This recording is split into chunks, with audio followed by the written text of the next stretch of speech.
కార్తీక మాసం వస్తుందంటే చాలు అయ్యప్ప మాలధారులు కనిపిస్తూ ఉంటారు.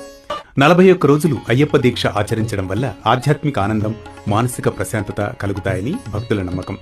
అందుకే కార్తీక మాసం ప్రారంభం నుంచి సంక్రాంతి వరకు ఈ అయ్యప్ప మాలధారణ చేస్తూ ఉంటారు.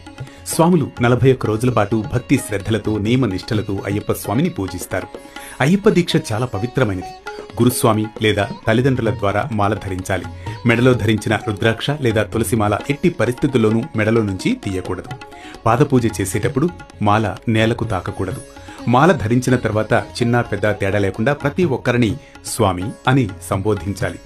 గురుస్వామికి, తల్లిదండ్రులకు, పెద్దలకు తప్పకుండా పాదాభివందనం చేయాలి. అశుభ కార్యక్రమాల్లో పాల్గొనకూడదు. నుదుటిపై ఎప్పుడూ విభూది, చందనం, కుంకుమ ధరించాలి. నిత్యం స్వామియే శరణమయ్యప్ప అని మూలమంత్రాన్ని జపించాలి.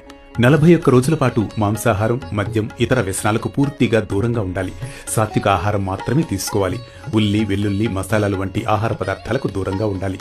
దీక్ష సమయంలో మీ శక్తి మేరకు కనీసం 5 మంది అయ్యప్ప స్వాములకైనా భిక్ష పెట్టాలి. నలుపు రంగు వస్త్రాలను మాత్రమే ధరించాలి. ప్రతిరోజు ఉతికిన బట్టలు మాత్రమే ధరించాలి. ప్రతిరోజు ఉదయాన్నే నిద్రలేచి చన్నీటి స్నానం ఆచరించాలి. ఉదయం, సాయంత్రం స్వామివారికి పూజ, కర్పూర హారతి, భజన చేయాలి. ఈ 41 రోజులు నేలపై లేదా దుప్పటి వంటి వస్త్రం వేసుకుని పడుకోవాలి. పాదరక్షలు ధరించకూడదు. దీక్ష సమయంలో క్షవరం చేసుకోవడం, జుట్టు కత్తిరించుకోవడం, గోళ్లు కత్తిరించడం చేయకూడదు. ఈ దీక్ష కాలంలో తప్పనిసరిగా బ్రహ్మచర్యాన్ని పాటించాలి. అబద్ధాలు ఆడకూడదు. ఇతరులను దూషించడం, పరుష పదాలను వాడడం చేయకూడదు.